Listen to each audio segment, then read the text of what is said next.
Saudara dan semuanya, pertama-tama kami mengucapkan terima kasih yang sebesar-besarnya sudah berkenan menunggu kami. Ini tim namanya Bala RRT, yaitu Barisan Pembela Roy, Rismond, dan Tifa atau Dr. Tifa. Karena memang kuasa yang diberikan kami Bala RRT itu hanya kepada 3 orang saja, ya, dari 3 orang, bukan kepada 3 orang, dari 3 orang saja, yaitu prinsipal yang merupakan klaster kedua yang akan masuk sesungguhnya pada pukul 14.00. Tetapi karena klaster pertama belum selesai, maka kita bisa gunakan kesempatan ini untuk melakukan press conference. Jadi mereka ini datang menghormati undangan dari Polda Metro Jaya. Karena de facto yang menyampaikan permohonan itu ada 2 tim Egy Sujana, penasihat hukumnya, dan kemudian tim TAKA, tim advokasi anti kriminalisasi akademisi dan aktivis. Pada waktu itu Rismond Sianipar masih menjadi bagian dari tim itu. Tetapi dalam perjalanannya ternyata ketiganya ingin bersatu kembali. Dr. Tifa yang sebelumnya memang sudah tidak masuk tim itu kira-kira 5-6 bulan yang lalu, kemudian bersatu kembali dan kemudian membentuk tim baru yang namanya Bela RRT. Bagaimana dengan tim yang lama? Tim yang lama tetap bekerja sesuai dengan mandatnya. Makanya kan tadi kan Roy Suryo tetap tidak gampang juga untuk membagi dirinya kan, karena separuh di tim ini, separuh lainnya di tim yang lain. Tetapi yang ingin kami pastikan adalah kita bersinergi. Kepentingan kita adalah bagaimana bekerja untuk kepentingan prinsipal. Jadi pengantinnya prinsipal, pengiringnya ya jangan cekcok, oke? Yang paling penting prinsipalnya sudah kompak. Dan kita sudah beberapa kali membuat press conference di mana 3 prinsipal itu hadir, termasuk tadi sesungguhnya. Kami minta maaf karena undangan kami ternyata tidak sampai ke rekan-rekan sekalian, gara-garanya saya tidak tahu nomor handphone kalian. Makanya kemudian nanti kita komunikasi dan sudah dicatat nomor handphonenya kan. Oke, untuk menyingkat waktu, maka saya akan memberikan kesempatan pertama kepada Rismond Sianipar untuk memaparkan apa yang ingin dia sampaikan, aspirasi dia dalam GPK, yaitu gelar perkara khusus. Silakan, Bang Rismond. Terima kasih rekan-rekan media. Ya, rekan-rekan media. Ya, hal pertama yang ingin saya sampaikan pada gelar perkara khusus pada 15 Desember 2025 ini adalah kami berharap ya hal yang sama tidak terjadi pada gelar perkara khusus di Barreskrim pada 9 Juli 2025, yaitu ijazah analog dari Pak Joko Widodo tidak ditampilkan, transkrip nilai tidak juga ditampilkan, dokumen pendukung KKN juga tidak ditampilkan, dan satu pun pada saat itu tidak ditampilkan. Dokumen analog apapun, baik yang analog maupun digital, itu tidak ditampilkan. Mudah-mudahan hal tersebut tidak terjadi lagi hari ini. Ya, jadi kami akan mendengarkan dulu ya kajian-kajian dari para ahli dari Polda Metro Jaya maupun dari pihak Pak Jokowi yang menuduh kami mengedit, memanipulasi dengan cara yang tidak ilmiah. Oleh karena itu kami juga meminta untuk membantahnya, karena kami telah membuktikannya juga. Dan kami ya meminta dan membawa 2 ahli, ya Dr. Ridho Rahmadi dan Profesor Tono Saksono, untuk menjelaskan bahwa apa yang kami lakukan, kajian kami adalah sesuai dengan kaidah-kaidah ilmiah dalam rumpun ilmu digital image processing. Oleh karena itu kami ingin ada argumentasi yang seimbang sehingga para penyidik maupun pengawasan penyidikan ataupun pihak eksternal bisa menentukan sikap selanjutnya setelah gelar perkara khusus ini dituntaskan. Terima kasih. Jadi 2 ahli apa? Ya, semuanya keduanya berkaitan dengan digital image processing dan artificial intelligence dan data klinis ya, data medis. Oke. Dan gimana kalau misalkan nanti ternyata memang sudah ditentukan, karena kan kalau misalkan dari klaster yang satu tadi informasi yang kami dapatkan dari Bang Zinuddin ya juga belum ditampilkan ijazahnya gitu. Ya, kekecewaan kami berarti sama ya, kekecewaan kami, sikap kami sama. Bagaimana mungkin seseorang 8 orang ini ya dijadikan tersangka, tetapi alat bukti utamanya atau causa primanya yaitu ijazah analog Joko Widodo itu tidak ditampilkan, terus berat. Sementara keyakinan atau pernyataan resmi dari UGM lewat rektornya dan Bareskrim maupun Polda Metro Jaya telah meyakini, telah menguji bahwa itu asli atau identik. Ya, kalau memang itu benar, ya dapat diverifikasi oleh pihak independen dan kami, ya kenapa takut? Itu aja. Dan kami berbeda dengan klaster yang pertama, kami juga akan menuntut supaya dokumen-dokumen pendukung dari Pak Joko Widodo, yaitu ijazah analognya, transkrip nilainya, dan dokumen pendukung KKN-nya ditampilkan secara jelas dan terang. Begitu. Bang, mungkin Bang Otto datang ke sini menghadirkan 2 saksi dalam rangka apa, Bang? Ya? Dalam rangka maksudnya apa menghadirkan 2 saksi ke sini untuk Dua ahli. Dua ahli. Ya, kan selama ini dalam proses keputusan penersangkaan kami itu kan didasarkan sepihak ya. Ahli yang dihadirkan di Polda Metro Jaya yang diperiksa atau diambil keterangannya di depan penyidik. Sementara ahli dari kami itu belum didengarkan keterangannya. Ini kan keilmuan. Keilmuan artinya saintifik, artinya terbuka. Ya, tidak sepihak. Bahkan seharusnya ini sebenarnya bukan di proses hukum, harusnya ini diselesaikan di seminar ilmiah internasional maupun nasional. Gitu. Oke, nah, Dokter Tifa ya. Oke, gantian ya. Oke. Ya. Ya, baik. Terima kasih rekan-rekan wartawan semuanya. Jadi saya Dr. Tifa. Jadi saya Dr. Tifa hadir ke sini semata-mata menghormati hukum yang ada di Indonesia ya, sesuai dengan undangan dari Polda Metro Jaya. Saya sesungguhnya secara langsung tidak berkaitan dengan undangan tersebut. Karena sekali lagi ini agar masyarakat Indonesia juga paham bahwa gelar perkara khusus ini atau GPK ini diminta oleh 2 tim ya. Tim yang pertama adalah tim hukum, kuasa hukum, advokasi anti kriminalisasi akademisi dan di mana saya bukan klien mereka ya. Kemudian yang kedua adalah tim pembela ulama aktivis yang dipimpin oleh Profesor Egy Sujana. Itu juga saya bukan klien mereka. Tetapi saya pada saat wajib lapor hari Kamis bertiga diberikan surat. Nah, saya bertanya, saya akan hadir di GPK ini relevansinya sebagai apa? Karena sudah diketahui bahwa GPK yang pertama di tanggal 9 Juli 2025 terkait dengan kasus ijazah Joko Widodo ini juga, saya diundang untuk ikut menjadi ahli. Kami bertiga pada waktu itu, saya, Roy Suryo, Rismon Syanipar, dan satu lagi ahli pidana, Dr. Muhammad Taufik itu diundang sebagai ahli. Jadi jelas ya, legal standing saya pada saat GPK pertama itu jelas. Tetapi untuk yang kedua ini, GPK yang kedua ini, legal standing saya juga tidak jelas. Nah, oleh karena itu maka ini adalah itikat baik saya. Tetapi saya melihat bahwa GPK ini sebagai sebuah peluang bagus untuk masyarakat Indonesia agar kami 8 orang tersangka ini menjadi wakil dari sekalian semua rakyat Indonesia untuk sekali lagi menuntut ataupun meminta sebuah dokumen yang sudah 11 tahun menjadi bahan pertanyaan dari rakyat Indonesia. Bahkan membuahkan 2 korban yang dipidana yaitu Pak Bambang Tri dan Gus Nur ya. Untuk diketahui juga bahwa seandainya pada hari ini GPK sekali ini ijazah tersebut yang sudah ada saksinya ya bahwa ijazah itu ada di Polda Metro Jaya, sudah ada 3 saksinya.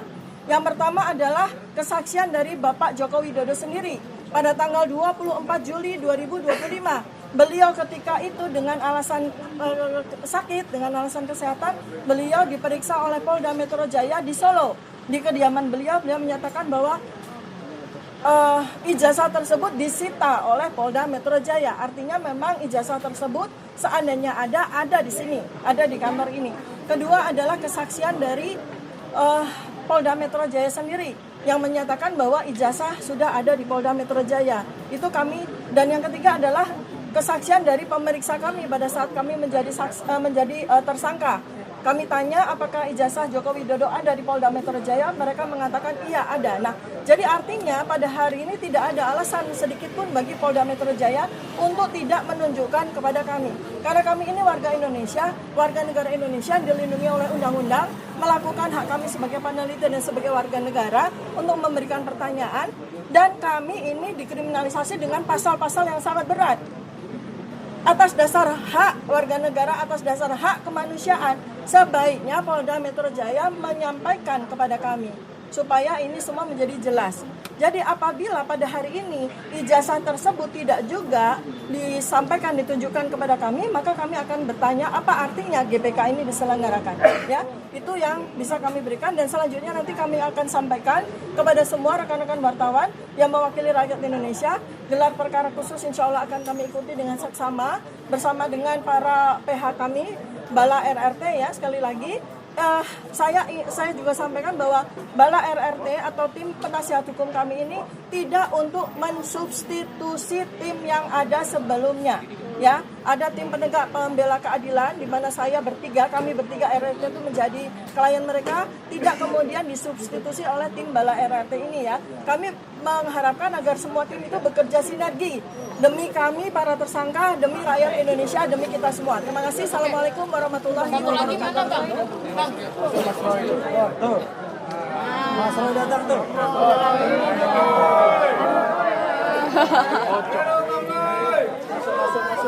Saya aman kan, Bu?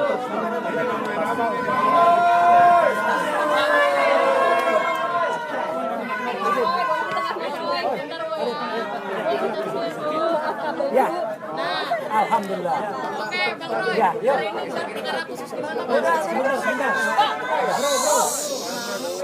Bro. Tenang. Ya, baik. Ya, jadi alhamdulillah. Ya. Bismillahirrahmanirrahim. Assalamualaikum warahmatullahi wabarakatuh.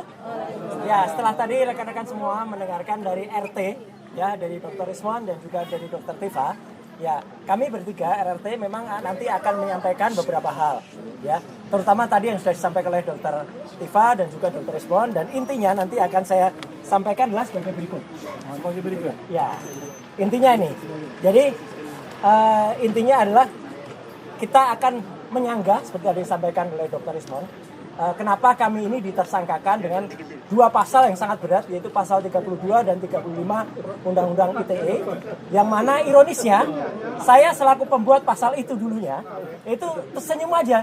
Ini penyidik ini dapat masukan yang sangat tidak jelas, dapat bisikan-bisikan jahat yang mana ada orang yang hanya membaca Undang-Undang ITE tapi tidak mengerti maknanya. Intinya begini, kami nanti akan sampaikan bahwa persoalan ini dimulai dari awalnya ada dari mana. Orang yang membuat persoalan ini jadi gaduh adalah orang yang causa prima atau penyebab pertamanya adalah Joko Widodo sendiri. Yang pada tahun 2013, tepatnya tanggal 28 Juni, bertempat di salah satu kampus, dia mengaku dengan sendirinya bahwa IP dia tidak ada 2 atau kurang dari 2. Dan itu tidak pernah diralat sampai dengan sekarang. Dan itu selalu kita mendengar berbeda-beda. Pada saat gelar perkara di Mabes Polri, kita mendengar data katanya IP-nya ada yang bilang 3,5, ada yang IP-nya 2,5 dan lain sebagainya. Dan terakhir kita bilang rektor sini mengatakan IP-nya 2,5 atau lebih sedikit atau standarnya minimal 2,5. Ini kan aneh. Jadi dialah kalau mau ditanya siapa penyebab gaduh, dialah yang penyebab gaduh. Kemudian apa? Persoalan ini dimulai dari ketika kemudian disebabkan oleh karena dilakukannya pasal 32 dan 35. Secara detail pasal 32 dan 35 di Undang-Undang ITE ada di sini. Intinya apa? Pasal ini digunakan sebenarnya kalau ada orang merekayasa barang bukti atau dokumen elektronik, mengunggah, memposting tanpa sengaja, membuat rekayasa atas barang bukti itu, menambah, mengurangi dan lain sebagainya. Pasal 35 adalah orang yang kemudian membuat barang bukti elektronik yang tadinya tidak asli, kemudian dibuat asli. Nah ini kan lucu. Kalau kami dikenakan pasal 35, berarti memang barang elektroniknya itu tidak asli. Kemudian kami disangkakan membuat itu asli. Ini kan aneh ya. Jadi makanya kami nanti akan men-challenge ya, seperti kata Dr. Rismon tadi, akan men-challenge digunakannya pasal 32-35. Kenapa ini perlu? Karena ada beberapa peristiwa sebelumnya. Peristiwa pada tahun 2022. Ketika Dr. Sigit Sunarta ini sah. Dia adalah dekan Fakultas Kehutanan. Dia menunjukkan fotokopi di Fakultas Kehutanan. Oke, dia tidak layak atau dia sah-sah saja karena memang dia punya kapasitas dan juga untuk menunjukkan yang ditunjukkannya kopinya. Nah, menariknya pada tanggal 1 April 2025, seorang kader Partai Gajah, cocok Gajah, nggak punya ijazah, ya, itu namanya Dian Sandi Utama, memposting pada tanggal 1 April dengan dia mengatakan, buat kalian supaya tenang lebarannya, ini saya posting yang asli. ini asli, dia bilang gitu. Padahal sebenarnya ini tidak asli. Kenapa? Bahkan dia layak digunakan di pasal 32. Satu, dia belum minta izin kepada orang yang katanya punya ijazah ini. Dia baru minta izin setelah dia posting. Yang kedua, dia membuat ijazah ini berbeda. Teman lihat, apa bedanya? Nggak ada ijazah Universitas Gadjah Mada yang kita banggakan bentuknya trapesium atau mencas-mencas kayak gini. Ijazah itu bentuknya bagus, tidak kemudian miring kanan kiri kayak gini. Berarti Dian Sandilah yang sebenarnya kalau Polda Metro Jaya ini jujur dan objektif, dia harus kena sesuai dengan laporan Profesor Yusuf Henuk. Dian Sandi itu sudah dilaporkan oleh Prof Yusuf Henuk, tapi tidak digunakan apa-apa. Kan aneh. Ya gitu. Nah, yang kedua, pada acara Rakyat Bersuara di salah satu TV tanggal 19 dan atau 25 November yang lalu. Ada orang lain namanya Andi Aswan. Mungkin ada di sini orangnya. Ya. Ya. Yang kemudian ada orang lagi namanya Joshua MC Nambela. Ada juga yang paling di sini. Yang dia kemudian di salah satu TV itu dia menampilkan ini scan ijazah asli. Padahal itu bohong. Dia hanya melakukan rekonstruksi citra, kalau kata Dr. Respon, atau melakukan modifikasi terhadap filenya Dian Sandi tadi. Jadi jelas ini filenya sama, hanya direkayasa. Jadi orang itu sudah berbuat bohong dengan mengatakan scan ijazah asli. Makanya saya bilang di sini, nanti akan saya mintakan bahwa orang itulah yang harusnya kena pasal 32 dan 35. Dan si Joshua Sinambela yang ternyata dijadikan ahli dalam perkara ini untuk melawan kami itu pun menyatakan bahwa dia file ini yang kemudian diteliti. Itu kan nggak boleh file yang rekayasa kemudian diteliti. Dan dia nggak bisa berkata apa-apa kalau di TV. Dia hanya bilang, saya tidak tahu saya. Ya, itulah kata dia. Ya, nah, kemudian apa yang kemudian kami arah? Harusnya Polda Metro Jaya atau UGM berkeberatan dan laporkan dia. Karena UGM yang tadinya punya logo yang sangat bagus, logo Skinima, itu logo itu buatan Pak R.J. Katamsi, seorang seniman dari ASRI atau Akademi Seni Rupa Indonesia, dosen ISI, pada awal UGM, kemudian disempurnakan tahun 93, itu dibuat kacau, dibuat dalam bahasa Jawa rusak. Karena apa? Karena logonya itu kemudian ditarik-tarik ke kanan kiri, sehingga dalam bahasa Jawa ini disebut logo UGM menjadi pating pletot. Kenapa pating pletot? Lihat ya, ini ada logo yang asli, yang saya katakan ini bentuknya sudah berbeda, menjadi perot logo UGM. Kan parah sekali logo UGM yang kita banggakan, yang sebentar lagi akan merayakan Dies Natalis ke-76, kemudian dibuat rusak ya dengan file yang miliknya yang ditampilkan oleh si Andi Aswan dan juga Joshua Sinambela. Dan Paroy, ini berarti sebelumnya sudah sempat disampaikan di layar TV dan kemudian belum saya sampaikan di sini. Berarti ini akan menjadi baru di sini baru pada gelar perkara. Berarti penambahan ya? Penambahan. Nah, jadi logo itu pun apa yang diunggah oleh Andi Aswan dan Joshua itu pun kita analisis pakai histogram. Ternyata ini sama filenya dengan punyanya Dian Sandi. Berarti ini rekayasa. Orang itu jelas harus kena pasal 32 dan 35. Karena dia membuat seolah-olah ini asli. Andi Aswan mengatakan ini file scan asli. Masuk pasal 35. Karena 35 membuat barang yang palsu menjadi asli. Atau menjadi identik. Karena tambahannya ada berapa banyak barang? Nanti ada, lihat aja sebentar ya Pak ya. Kemudian ini setelah saya lakukan analisis ELA, error level analysis. Ya, panjang. Kemudian saya persingkat. Kemudian kalau teman-teman tahu ijazah UGM asli itu kayak apa? Kayak gini nih. Ini ijazah yang benar tahun 85. Kehutanan UGM. Berarti ijazah yang tahunnya sama dengan kelulusan Joko Widodo. Bahkan ini sebulan sebelumnya. Beberapa bulan. Jadi artinya ijazah ini sudah sempurna. Ada watermark, jelas betul nih watermarknya, nggak harus dicari-cari. Sekarang di YouTuber Ceboker Nusantara itu ada orang yang sok ahli. Ini dicari-cari kotoran kayak gitu kok dibilang watermark. Ada juga embossnya, jelas betul nih embossnya kelihatan. Jadi yang asli itu ada lintasan stempelnya kelihatan tuh, lintasan stempelnya kelihatan tuh. Nggak usah dijelas-jelaskan aja, lintasan stempelnya kelihatan. Ada watermark, ada logo yang simetris. Ini kan logonya simetris nih, indah nih logo UGM. Nah, jadi artinya apa yang kami sampaikan nanti di dalam itu adalah menegaskan kembali bahwa ya kalau ini dianalisa dengan luminant gradient, logo yang ijazah yang dikatakan asli oleh Dian Sandi, dikatakan asli oleh Andi Aswan, oleh Joshua Sinambela itu adalah tidak benar, itu adalah palsu. Jadi artinya sekali lagi kami menegaskan dengan perbandingan yang dulu pernah juga kami ingatkan, karena ini dulu kami tampilkan di Mabes Polri, perbandingan ijazah Jokowi dengan 3 ijazah sebanding lainnya, ijazahnya Jokowi itu jelas-jelas betul dia tidak identik. Ya, A-nya waktu itu saya katakan A-nya mencotot. Ya, ini A-nya keluar nih, A-nya mencotot ini. Dengan ijazah nomor 1115 Wonojiwo, 1116 almarhum Ari Mulyono, 1117 Sri Murti Ningsih. Kesimpulannya ya, sebelum kita juga mengatakan sekali lagi, saya Dr. Tifa, Dr. Rismon itu pegang primary evidence. Waktu itu tanggal 15 April 2025 di kampus UGM. Kami memegang skripsi. Dan demi Tuhan, demi Allah, dalam skripsi itu tidak ada lembar pengujiannya. Jadi kalau tiba-tiba ada lawyer mengatakan ada lembar pengujiannya di luar. Mana ada skripsi lembar pengujiannya di luar? Jatuh.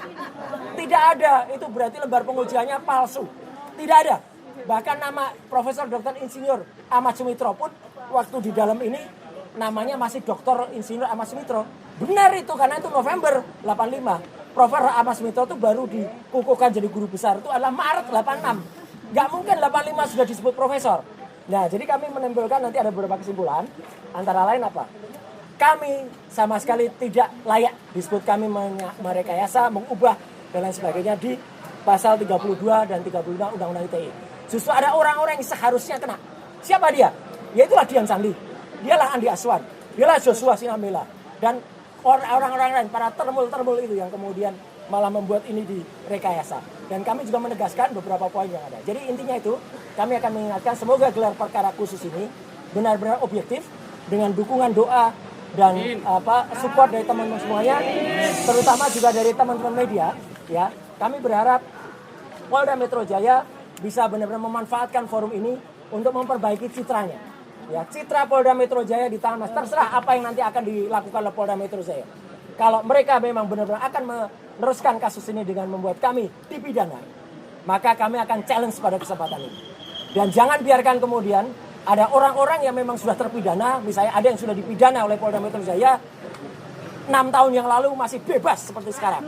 Itu namanya Sylvester Matutina. Ya, gitu. Jadi insya Allah itu dari saya. Sekian, terima kasih. Wassalamualaikum warahmatullahi wabarakatuh.